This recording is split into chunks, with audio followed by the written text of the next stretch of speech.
প্রিয় দর্শক, ভিওডি বাংলার আয়োজিত অনুষ্ঠান রাজকথায় আপনাদের স্বাগত জানাচ্ছি। আমি জামিল হোসেন। বরাবরের মতো বেশ কিছু সমসাময়িক বিষয় নিয়ে আমরা আলোচনা করে থাকি। আজকে আমাদের আলোচনার কেন্দ্রবিন্দু ডাকসু নির্বাচন ও বর্তমান প্রেক্ষাপট।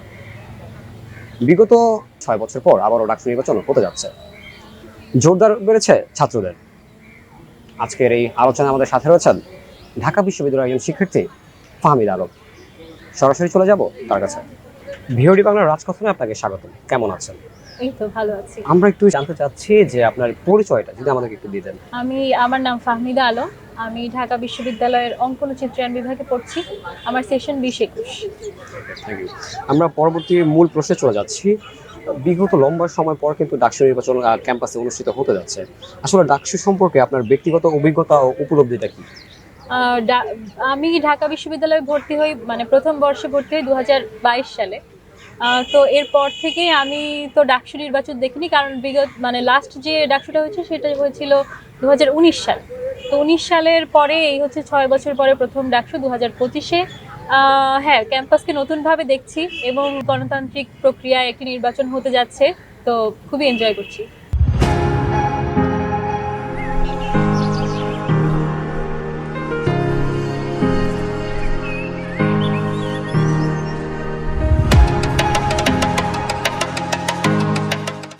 ডাকসুর অস্তিত্ব ও কার্যকারিতা বাংলাদেশের সামগ্রিক ছাত্র রাজনীতিতে কতটা প্রভাব বিস্তার করছে? ডাকসু তো ঢাকা বিশ্ববিদ্যালয়ের এবং আমাদের পুরো রাজনৈতিক অঙ্গনের জন্য সারা দেশের খুবই গুরুত্বপূর্ণ একটি ঘটনা, একটি ঐতিহাসিক ঘটনা বলা হয়। এবং ডাকসুর যে সংসদটি তৈরি হয় সেটিকে কিন্তু বলা হয় যে দ্বিতীয় সংসদ, আমাদের জাতীয় রাজনীতির যে সংসদ তার দ্বিতীয় সংসদ হিসেবে এটিকে অভিহিত করা হয়। বিশ্ববিদ্যালয়ে ছাত্র রাজনীতির কথা যদি বলি, তাহলে ডাকসু হলো এই গণতান্ত্রিক প্র্যাকটিসের একটি দৃষ্টান্ত, যেখান থেকে আমাদের নেতৃত্ব তৈরি হয়, ছাত্র নেতৃত্ব, এবং তারা কিন্তু আমরা দেখেছি প্রতি ক্ষেত্রেই জাতীয় রাজনীতিতে তারা অসম্ভব ভূমিকা রাখে। তো আমরা বিশ্ববিদ্যালয়ে যে ছাত্র রাজনৈতিক দলগুলো দেখতে পাই, যেরকম ছাত্র দল, ছাত্র শিবির, তো তারা তো এক ধরনের লেজুর ভিত্তিক রাজনৈতিক সংগঠন। তো এই প্র্যাকটিসের বাইরে বের হয়ে এসে, এই লেজুর ভিত্তিক রাজনীতি এবং দখলদারিত্বের রাজনীতি থেকে বের হয়ে এসে যদি গণতান্ত্রিক উপায়ে নির্বাচিত প্রতিনিধিত্ব তৈরি হয়, তাহলে এটি অবশ্যই আমাদের সামগ্রিক পরিস্থিতিতে, রাজনৈতিক সামগ্রিক পরিস্থিতিতে একটি ভালো প্রভাব ফেলবে। দীর্ঘদিন পর ডাকসু নির্বাচনের দাবি উঠেছে। আপনার কাছে ডাকসু নির্বাচন জরুরি কেন?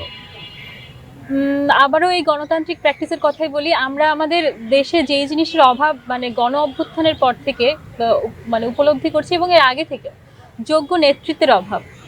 আমাদের দেশে এক ধরনের নেতৃত্ব শূন্যতা আছে, কারণ আমাদের যে রাজনৈতিক প্র্যাকটিস, রাজনৈতিক দলগুলো, সেটি অনেকটা প্রাচীন, এবং প্রাচীন পদ্ধতিতে তারা হচ্ছে নিজেদের কার্যক্রমগুলি চালায়। কিন্তু আমরা যদি আধুনিক রাজনৈতিক প্র্যাকটিসের বিষয়ে দেখি, তাহলে ডাকসু এই ঢাকা বিশ্ববিদ্যালয়ের মতো জায়গা থেকে ডাকসু নির্বাচন হওয়া, এটি এক ধরনের দৃষ্টান্ত তৈরি করতে পারে জাতীয় রাজনীতিতে, এবং এটির সুদূর প্রসারী ভূমিকা থাকবে বলে আমি আশা করি।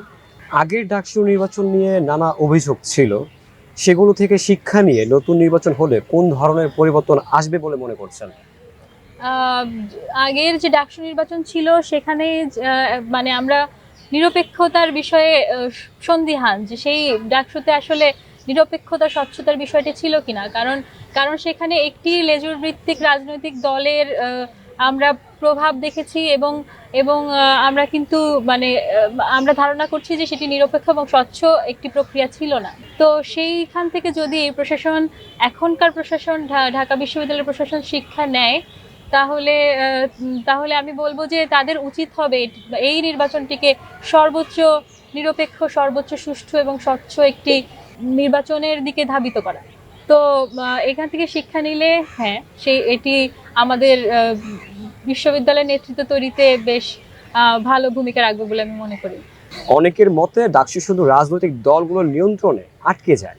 হ্যাঁ, যেটি 2019 সালে ঘটেছিল বলে আমার মনে হয়, এবং এর আগের ডাকসু যেগুলি হয়েছে তার সম্পর্কে হয়তো আমি অত বিশদভাবে বলতে পারবো না, কিন্তু আমাদের রাজনৈতিক ধারাই আসলে এমন যে আমরা দেখেছি যে আমরা একটি রাজনৈতিক দল আসলে ক্ষমতায় যাওয়ার পরে সে স্বৈর শাসকে বা স্বৈরতান্ত্রিক একটি পদ্ধতি তারা ফলো করে। হ্যাঁ, তো এই এই ধরনের আশঙ্কা যে থাকে না তা না, আর এই ধরনের আশঙ্কা অবশ্যই থাকে, কিন্তু প্রশাসনের কাছে আমাদের সর্বোচ্চ দাবি থাকবে যেন এই ধরনের ঘটনা, এবং আমরা যেন সত্যি সত্যি শিক্ষার্থীদের মধ্যে থেকে উঠে আসা নেতৃত্বটিকে দেখতে পাই, এই দখলদারিত্বের রাজনীতি না বা কোনো একপাক্ষিক রাজনীতি না। এই যে ঢাকা বিশ্ববিদ্যালয়ের সাধারণ শিক্ষার্থীরা কি আসলে ডাকসুর প্রয়োজনীয়তা অনুভব করছে, এছাড়াও নাকি এটি কেবল রাজনৈতিক পরিসরে সীমাবদ্ধ হয়ে গেছে? না, ঢাকা বিশ্ববিদ্যালয়ের শিক্ষার্থীরা মানে যত হয়তো একটা ভাগ যারা রাজনীতি সচেতন না, তাদের সংখ্যা আমি বলবো খুবই কম। কারণ ঢাকা বিশ্ববিদ্যালয় এমন একটি জায়গা যেটির ঐতিহাসিক গুরুত্ব অপরিসীম। আমরা যদি বলি আমাদের 52 ভাষা আন্দোলন, এরপরে শিক্ষা আন্দোলন, এরপরে 6 দফা আন্দোলন, আমাদের গণ অভ্যুত্থান, 69-এর গণ অভ্যুত্থান, 71-এর মুক্তিযুদ্ধ, 90-এর স্বৈর আন্দোলন, স্বৈর শাসনের বিরুদ্ধে আন্দোলন, এবং 24-এর গণ অভ্যুত্থান যেটিকে বলা হচ্ছে। তো এই বিষয়গুলি, এই নেতৃত্বগুলি তো আমাদের ঢাকা বিশ্ববিদ্যালয় থেকে উঠে এসেছে। তো আমার মনে হয় যে শিক্ষার্থীরা এই রাজনৈতিক সচেতনতার জায়গা থেকে অবশ্যই তারা চায়, এবং নতুন প্রজন্ম কিন্তু নতুন ধরনের নেতৃত্ব দেখতে চায়। এই আকাঙ্ক্ষার জায়গা থেকেই তারা চায় যে ডাকসুর মাধ্যমে আসলে শিক্ষার্থীদের দ্বারা নির্বাচিত শিক্ষার্থীদের প্রতিনিধিরাই যেন বিশ্ববিদ্যালয়ের প্রশাসন এবং শিক্ষার্থীর মধ্যস্থতাকারী হিসেবে উপনীত হয়। আপনার দৃষ্টিতে আদর্শ ডাকসু নির্বাচন কেমন হওয়া উচিত? আমার মনে হয় যে প্রচারণার সময়টা আরেকটু বৃদ্ধি করা হলে ভালো হতো। সেক্ষেত্রে প্রত্যেকটা দলের আসলে মানে সবাই সমানভাবে প্রিপেয়ার না, তো এই ধরনের নোটিশগুলি আরেকটু আগে এবং মানে প্রচারের সময়সীমা বৃদ্ধি করলে আরেকটু ফেয়ার চান্স হয়তো বা থাকতো। কারণ আমরা দেখেছি যে 24-এর গণ অভ্যুত্থানের পরে একটা গোষ্ঠী, মানে হয়তো তারা সম্মুখের দিকেই ছিল অভ্যুত্থানে, তাদের এক ধরনের আধিপত্য জায়গা তৈরি হয়েছে। হয়তো এই জায়গাটি থেকেই কিনা যে মানে তাদেরকে এক ধরনের সেফ সাইডে রাখার জন্য কিনা মানে এই ধরনের শঙ্কা আসলে প্রকাশ করার একটা সুযোগ তৈরি হয় যে এত তাড়াহুড়া করে এই নির্বাচনটির ব্যবস্থা করা হয়েছে। যদি আরেকটু সময় দিয়ে আরেকটু আগে থেকে নোটিশ দিয়ে আমাদেরকে ডাকসু মানে ডাকসুর প্রচারের সময়সীমাটা বৃদ্ধি করে দেওয়া হতো, তাহলে আমার মনে হয় যে এটি আরো বেশি নিরপেক্ষ এবং স্বচ্ছ ডাকসু হতে পারত। এবং হ্যাঁ, আমরা তবুও আশাবাদী, মানে আমরা আসলে এই সময়ের মধ্যেও আসলে সব রাজনৈতিক দলই তাদের প্রেজেন্সটা তৈরি করতে পারছে, তাদের নেতৃত্ব তৈরি করতে পারছে। তো আমরা আশাবাদী একটা স্বচ্ছ এবং নিরপেক্ষ ডাকসু নির্বাচন এবং নির্বাচিত প্রতিনিধি দেখার জন্য আর কি। একটি নিরপেক্ষ, স্বচ্ছ এবং গণতান্ত্রিক ডাকসু নির্বাচনের জন্য বিশ্ববিদ্যালয়ের প্রশাসনের ভূমিকা আপনি কেমন দেখতে চাচ্ছেন? বিশ্ববিদ্যালয় প্রশাসনের কাছে তো আমাদের সবসময় অনেক দাবি, আমাদের অনেক সমস্যা, অনেক ধরনের অভিযোগও আছে।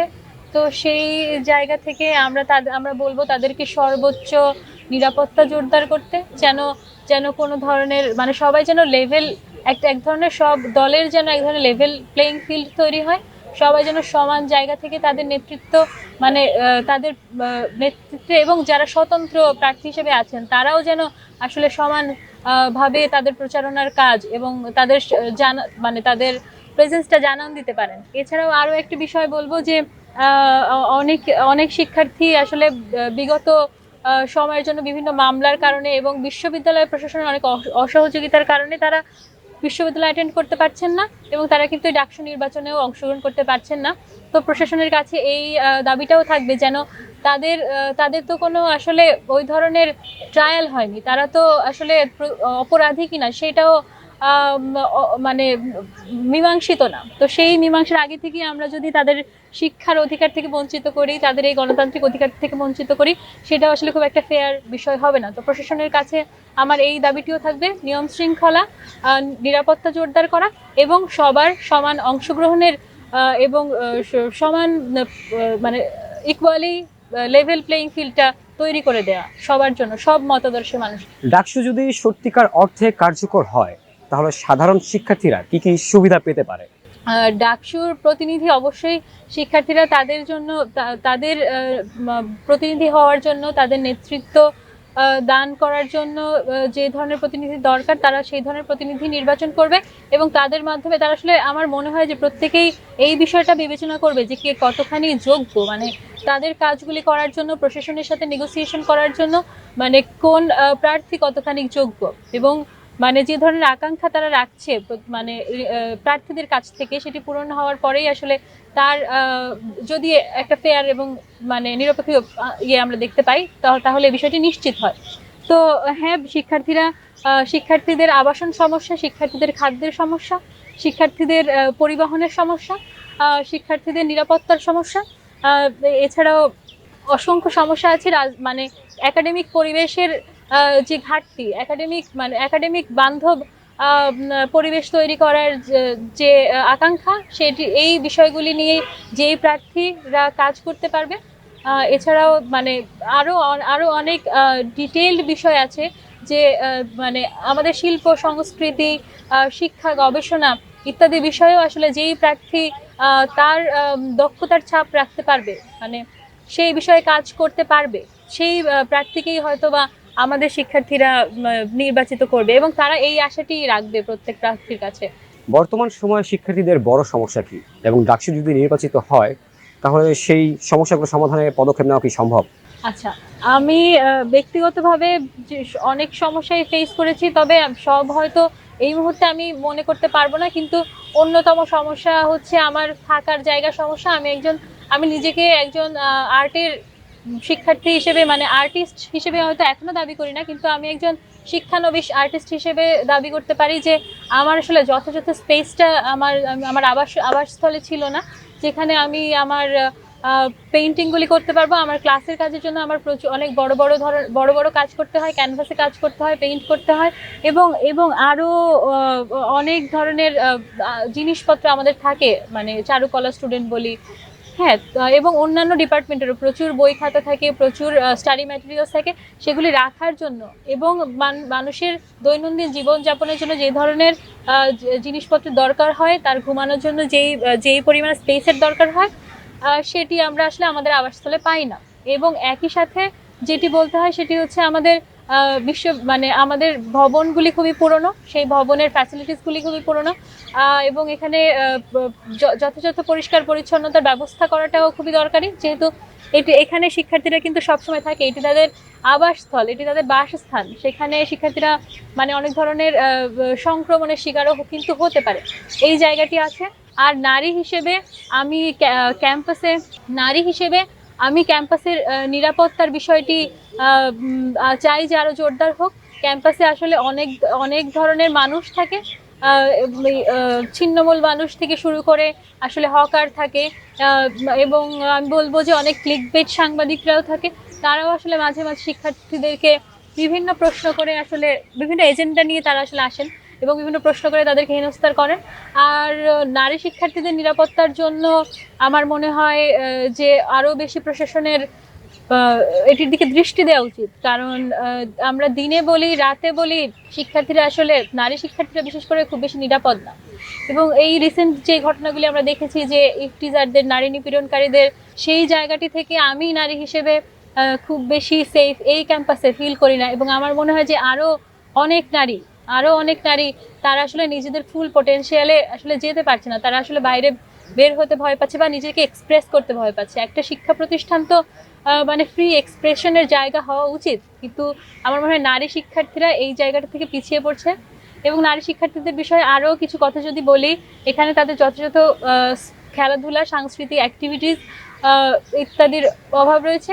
আর হ্যাঁ, নারী শিক্ষার্থীর নিরাপত্তা, তাদের রাতে দেখা যায় যে এরকম একটা ধারণা যে নারীরা যেহেতু নিপীড়নের শিকার হয়, এই জন্য রাতে তারা বাইরে থাকতে পারবে না, কিন্তু দেখা যাচ্ছে যিনি নিপীড়ন করছেন তিনি আসলে ঘুরে বেড়াচ্ছেন বাইরে দিয়ে, কিন্তু যিনি ভিকটিম তাকে আমরা বলছি যে আপনার ঘরে থাকতে হবে।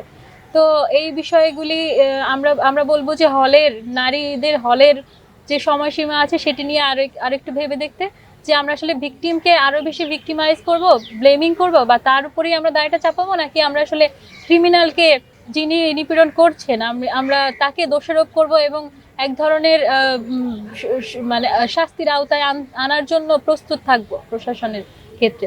এবং আরো একটা সমস্যার কথা বলি, যেটি নারী পুরুষ সবার সেটি হচ্ছে গবেষণা, মানে আমাদের বিশ্ববিদ্যালয়ে একটি মানে বাংলাদেশের অন্যতম শ্রেষ্ঠ বিশ্ববিদ্যালয় হওয়া সত্ত্বেও এখানে আসলে যথাযথ গবেষণার ফিল্ড নেই, গবেষণার মতো পরিবেশ নেই আমি বলবো। সেই গবেষণা পাবলিকেশনের জন্য আমাদের যথাযথ ফান্ডিং বা যথাযথ নীতিমালা নেই। এছাড়াও যদি বলি, শিক্ষার্থীরা অনেক সময় চায় যে মানে তাদের পার্ট টাইম জবের দরকার হয়, কিন্তু আমাদের যে কারিকুলামগুলি আছে সেগুলো কিছুটা বাধ্যতামূলক হয়। এখানে শিক্ষার্থীদের যে ইন্টার্নশিপ বা পার্ট টাইম জবের এক ধরনের অপরচুনিটি থাকার কথা ছিল ডিপার্টমেন্ট ভিত্তিক, সেটির ব্যবস্থা সেটি নিয়ে আসলে কেউ ভাবেনি। তো আমি প্রশাসনকে এটিও বলবো যে এই বিষয়টি নিয়েও ভেবে দেখতে। আপনার দৃষ্টিতে ডাকসু ভবিষ্যতে কেমন ভূমিকা রাখলে এটি শুধু ছাত্র রাজনীতি নয়, বাংলাদেশের রাজনৈতিক অঙ্গনে বড় ভূমিকা হয়ে উঠতে পারে, এই বিষয়ে আপনার মতামত কি? একটি ঐতিহাসিক জায়গা থেকে ডাকসুর যে লক্ষ্য এবং উদ্দেশ্য, সেই উদ্দেশ্য যদি যথাযথভাবে মানে বাস্তবায়িত হয়, তাহলে সেটি তো এটি মানে বিশ্ববিদ্যালয়কে আরো বেশি শিক্ষার্থী বান্ধব করে গড়ে উঠতে সাহায্য করবে, একটি গণতান্ত্রিক পরিবেশ তৈরি হবে। আমি বলবো যে এই ধারাটি আমাদের জাতীয় রাজনীতিতে বা আমাদের পুরো বাংলাদেশের অন্যান্য বিশ্ববিদ্যালয় হোক, অন্যান্য প্রতিষ্ঠান হোক, এবং রাষ্ট্র হিসেবে আলাদা একটা রাষ্ট্র নিজেই মানে এই এর দ্বারা যথেষ্ট পজিটিভভাবে প্রভাবিত হবে। মানে যেখানে আমরা এই বিশ্ববিদ্যালয়ে যেটি বাংলাদেশের প্রাণকেন্দ্র বলা হয় এই বিশ্ববিদ্যালয়কে, সেখানে আমরা গণতান্ত্রিক পদ্ধতিতে একটি ভালো পরিবর্তন আনতে পারছি, এবং এই নেতৃত্বগুলোই কিন্তু আমাদের পরবর্তীতে জাতীয়ভাবে বিভিন্ন জায়গায় যাবে। হয়তো তারা রাজনীতিতে নাও থাকতে পারে, কিন্তু অন্যান্য বিভিন্ন জায়গায় থাকতে পারে।